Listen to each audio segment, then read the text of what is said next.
Hi everyone, Tom was here back at it with another TV review. I was out on vacation last week, but I was able to watch the last two episodes of Stranger Things. Stranger Things Season 4 Part 2, I guess you could say. But this is to talk about all of Season 4 for Stranger Things, because there's definitely some things to talk about. Obviously, Stranger Things, super popular TV show. Just about everybody watches it, but I don't have an outlet for people that watch it.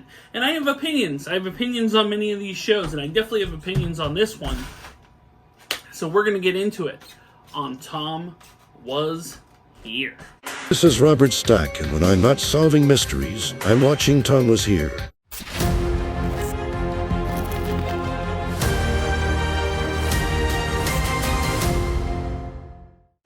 Okay, Stranger Things, let's put it this way, is still appointment television for me. Whenever the new season drops, I try to watch it as soon as possible, because it's one of those shows that if you don't watch it early, it gets spoiled for you. And though I will discuss spoilers in this review, so if you have not watched Stranger Things, or you're just starting Stranger Things, or you haven't watched Season 4 yet, stop this video now, hit a little like, hit a little bookmark, come back to it, so you can get into what I'm saying here. But the purpose that I found of Stranger Things Season 4, at least from the jump, Part 1 was tied into one central concept for some of the story, and it was, we need to make Eleven look like a psychopath. That was what they were going for. I don't see any reason to the contrary that they were going for something different. Keep in mind, the opening of that season showed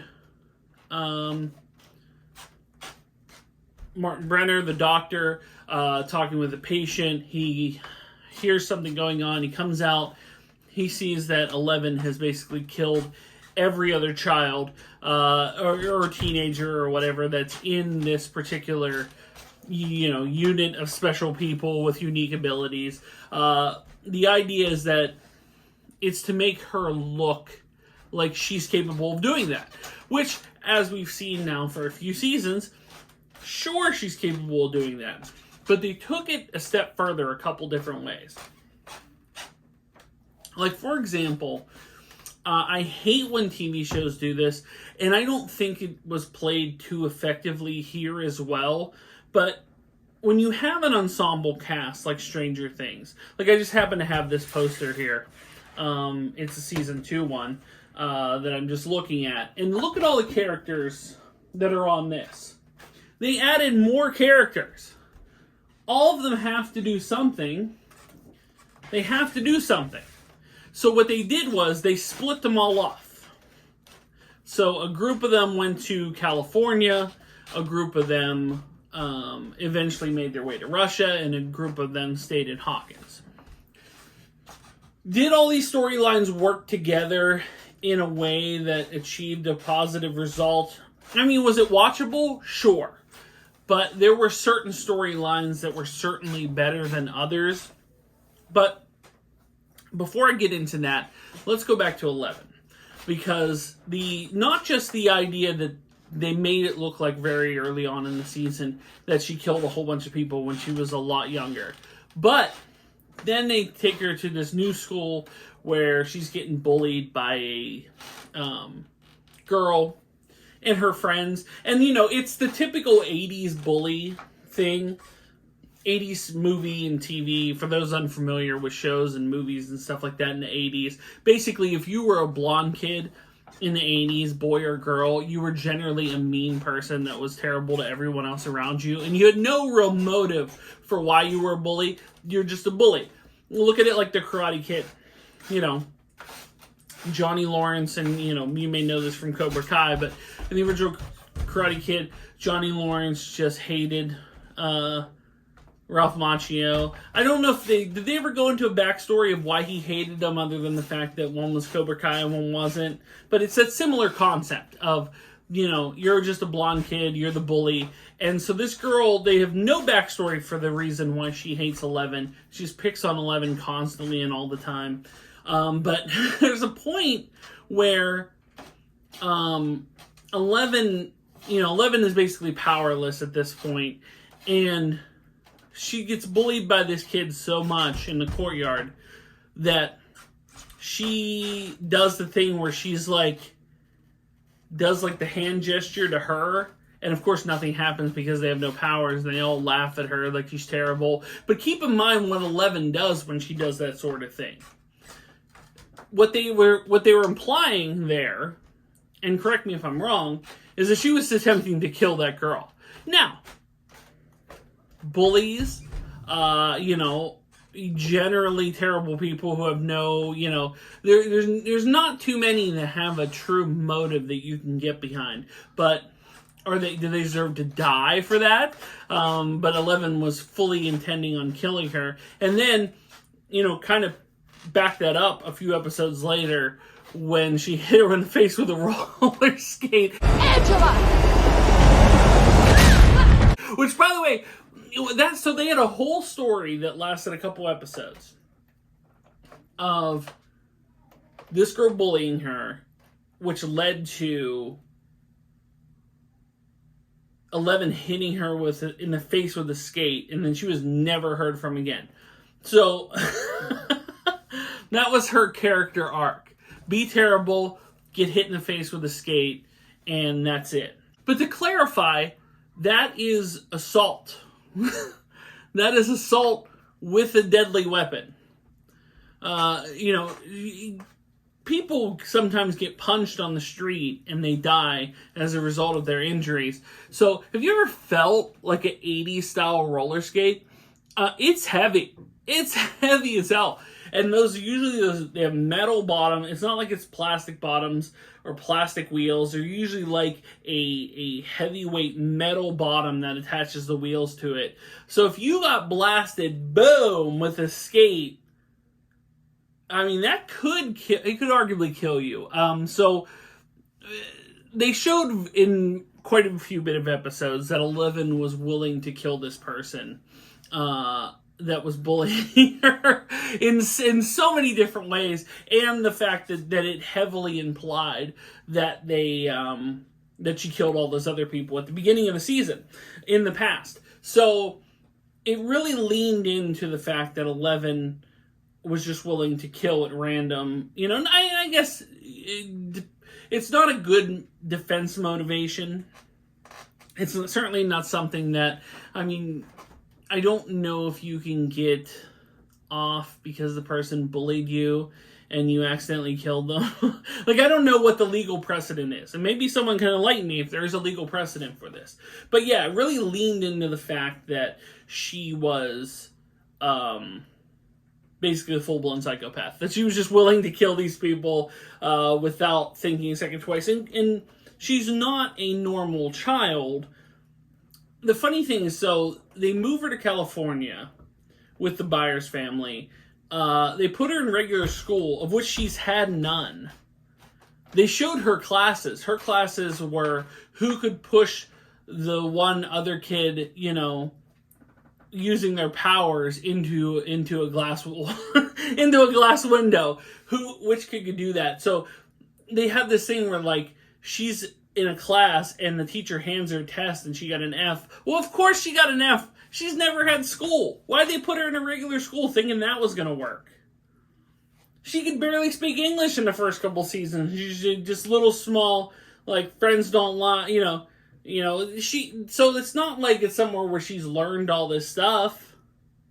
She's basically E.T., like they heavily implied in the earlier seasons.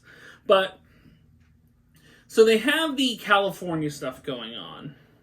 Then they have the Hawkins stuff going on. Which the Hawkins storyline was the most interesting storyline of the three. Let's not kid ourselves.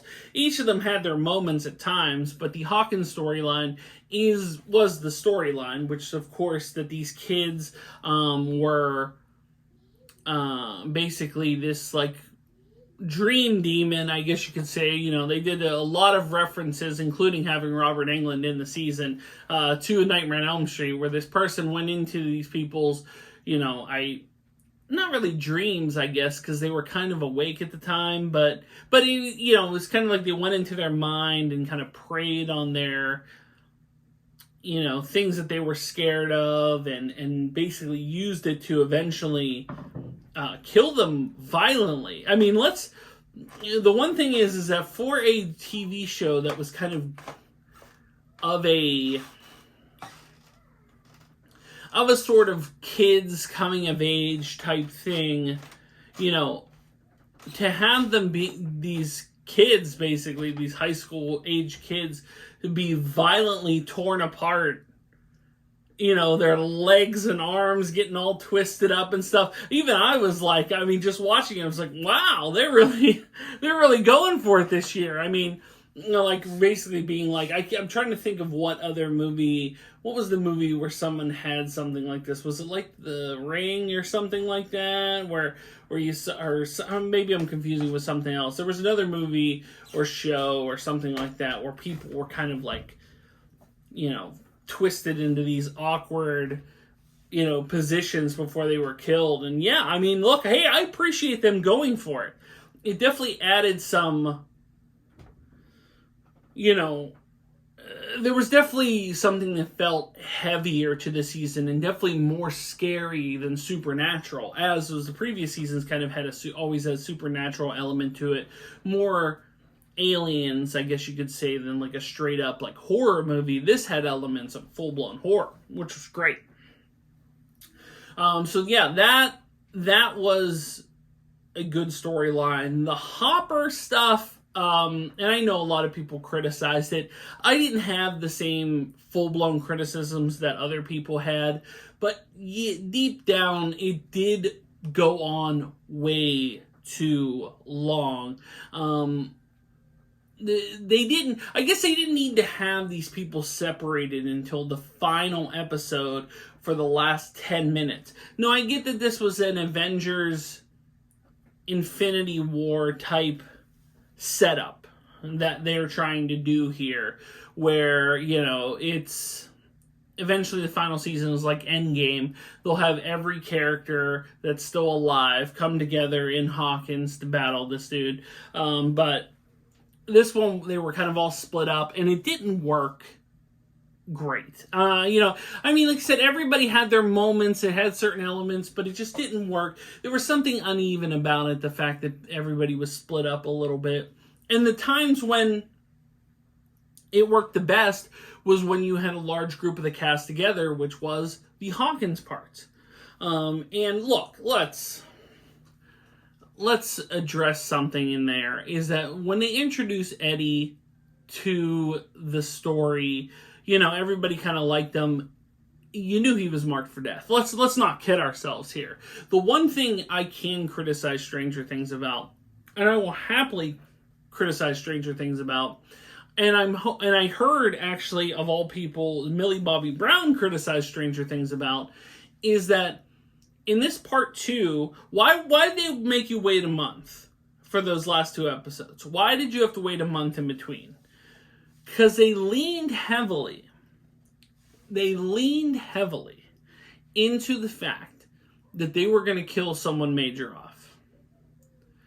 It basically implied it. It basically said, like, hey, without saying it directly, like, this trailer makes you think, like, yeah, they're probably somebody, from the original first season's going to die, or someone that's an established character isn't going to make it.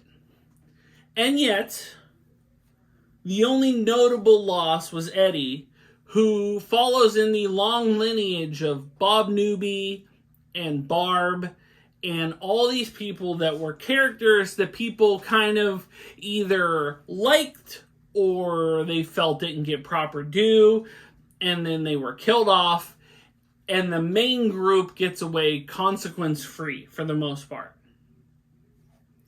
So there's no consequences with these people. That's the only downside to it, is that there's a good thing that they're that it's going to end with season 5. That's a good thing, because then that will give them the freedom to eventually, maybe kill off a major character. But as it stands currently, as much as I love the show, if the characters you're rooting for always win, where's the consequences? Where's the drama of the fact that anybody can die at any moment? Now, with shows like The Walking Dead, be due to cast people leaving and other stuff like that, maybe they killed off too many major characters and they went on too long that it caused an issue where, the characters left either aren't all that interesting or, because you invested so heavily. Now at this point, 4 seasons in, you've invested heavily in these characters. And I get that it's hard to kill 1 or 2 of them off that are fan favorites of people. I remember Steve Harrington is basically what Daryl Dixon was in the earlier seasons of The Walking Dead, where it's like, if you kill off Daryl, we riot. He is like the guy that's the not quite the, main hero by any stretch, but someone that people like so much that if they killed him, there'd be giant issues. But they copped out in this one. In this one, you absolutely, to hold any weight, you should have killed off one of the major characters. I felt like going in that the kids were safe. The 4 major kids were going to make it. And it also had the drama of the fact that they've invested so much in the Hopper storyline that I didn't feel there was anybody that would die off in the Hopper story. So Joyce was safe, Hopper was safe, Murray was safe. The other 2 guys, maybe they could have easily killed off, but I didn't think there was a chance that was going to happen. Then you go to the California people, with Argyle, with Mike, with Will, with Jonathan, and I felt they were safe. And 11, of course. And I felt they were safe. So the 4 major kids and 11, I knew kind of were safe going in. But I didn't expect everybody to make it. Everybody made it. Everybody made it. And yeah, it's like, well, they killed off Eddie. Yeah, of course they're going to kill off Eddie. Who else could who else to confirm consequence? And don't give me this thing about Max. So Max is in a coma. Coma's not dead. Coma is not dead. I've watched TV and movies for damn near my entire life, coming up on 40 years now, and I can tell you this, when the character's in a coma, they're coming back. If for some reason they were in a coma and in the first or second episode she just dies off, what a brilliant piece of television that would be, because it'd be nothing I've ever seen before. Every other time, if a character's in a coma, they're going to make it. They're going to come back and be part of the cast. So you lost me on the consequences. Initially, the way they presented it is when Max was starting to think, I was like, wow, they're really going to do it. And she was a season 2 character. She wasn't even an original OG first season character. But I even went, wow. I wasn't reacting to the fact that something was happening to her. I also went, wow, they're going to do it. They're actually going to do it. But no, they copped out. And apparently Millie Bobby Brown put out some things saying, for lack of a better term, they copped out. She basically said this should be like Game of Thrones. And even Game of Thrones, I guess they did it, well, they're doing more often than Stranger Things, where they just will kill off someone. They'll just kill someone off. Or they'll kill off a few people in one episode. Yeah, that's heavy if you've invested time and effort into people. But man, these things where these people fight these creatures that can take over the planet and no one ever dies, or, they get hurt a little bit, but everybody's mostly fine. They kill off the new sub-B character that people like. Oh, it's Bob Newby. He works at the Radio Shack. He's dating Joyce. Ah, dead. Oh, here's Eddie Munson. He's the Hellfire Club guy. He's dead. But where of the main people did they kill off any? They didn't. And that was, truth be told, a cop-out. And disappointing. Because they kind of heavily implied. In fact, Netflix put out something a few days ago where it said, like, protect Steve at all costs. Like, because, it's the if Daryl Dixon dies, we riot type thing. But you didn't have to protect them because nothing happened to any of them. They made it look like it even during the episode that they were going to kill off a few of them. And ultimately, no. Now, one thing happens, one thing leads to another, leads to another, leads to another. But for the most part, like I said, I liked the season. I enjoyed the season. But disappointed that they didn't take it to that level, because it kind of cheapens the result, doesn't it? Because now you're heading into the final season, you assume, because it's a final season, that they're going to kill off people. But what was the harm in doing that in this last episode here when there were real consequences? No real consequences. So they go in, they say, all your friends are done. They're going to all die or whatever. Who died? Eddie. That's it. Eddie died. Nobody else died.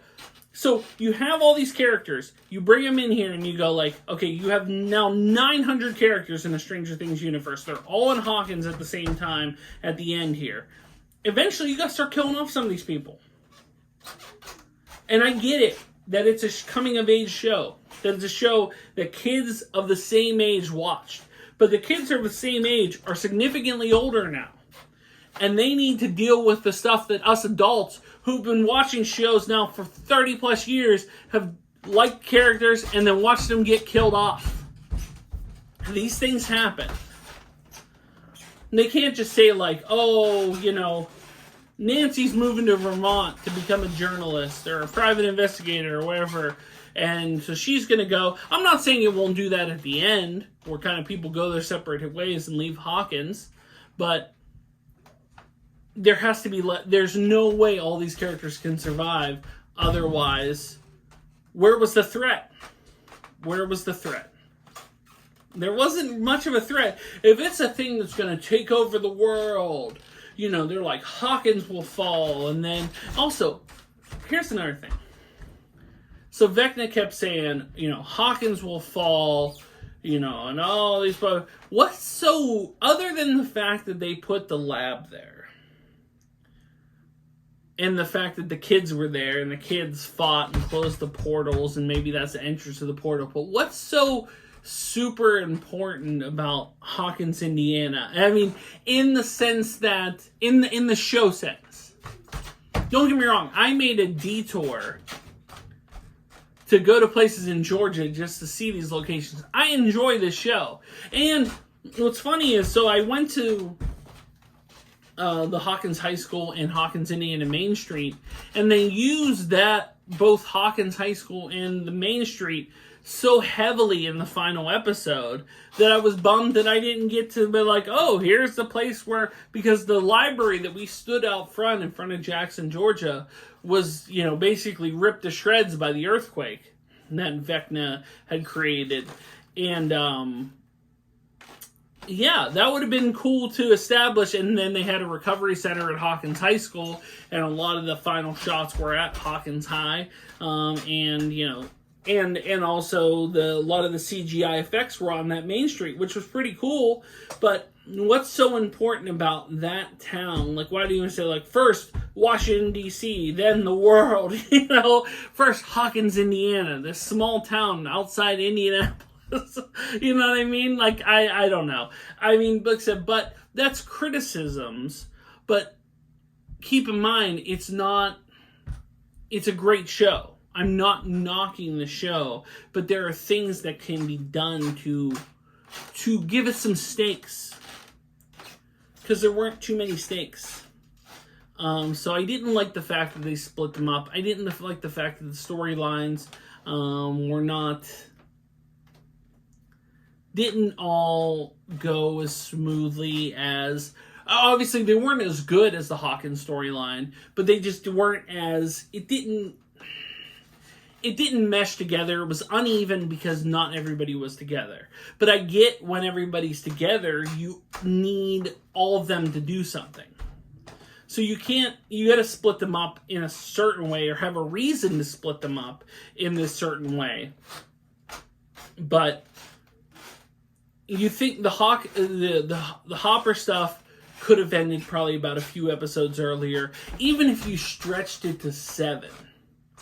Let's say you stretched it to 7, which was right before the split of part 2. And then Hopper made it back to do like a little fight here or there in 8 and 9. Fine. But you stretched it out to almost the end of 9. You know, it's like, it was such like... It's at one point you're like, okay, so they break out of prison, they're going to break back in the prison. It was like, okay. You know, and then it's like, oh, you know, they... Also, getting 11 out of the lab, too, was kind of like... Not that I didn't enjoy the lab stuff, because it provided backstory of Vecna and her and all that stuff, but, like, at the same time, you know, you knew when she was, like, getting out of there that late, that she wouldn't then be there for this final fight. So it was truly a setup. It was a setup for the final season, a bridge, I guess you could say. But let me know your thoughts on Stranger Things 4. Did you love it? Did you hate it? Did you have any criticisms? Like I said, I love this show. It's one of the better shows on TV.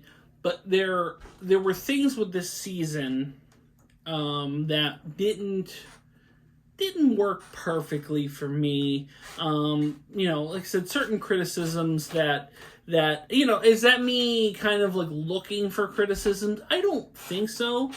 You know, just the fact that if you don't kill off anyone of consequence, what's the stakes? And if you keep introducing these characters, you know, eventually your show gets predictable and stale. Now, ending it after 5 seasons, a solid stroke in the sense that you don't want it to go on too long, because first of all, and I didn't address this before, is that I held up this poster before. These are what the kids look like in Stranger Things 2. This is the 2nd season. Between 3 and 4, 3 years because of the pandemic. 3 years. You know, how much longer can you convince people that they're all in, you know, early high school? Early high school at this point. That, what's his face? Jonathan is just out of high school and he's 19. He looks older than I do. You know, some of the kids are, you know, pushing 20. I think some of them are 20 at this point.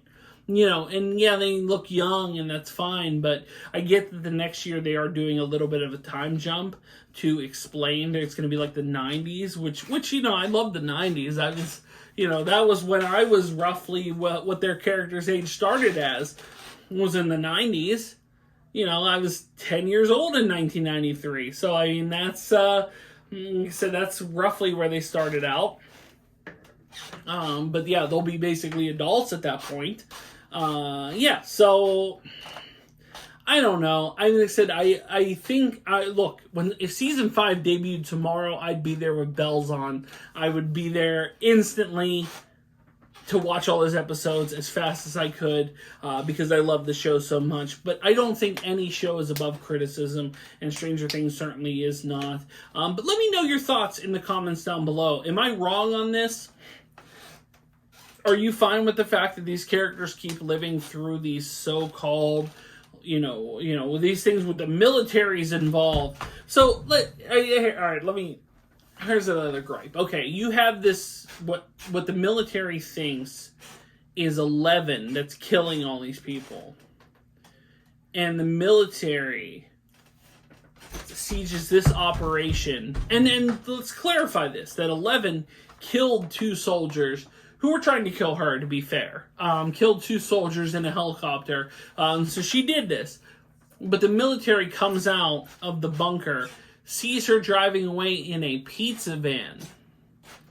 A pizza van.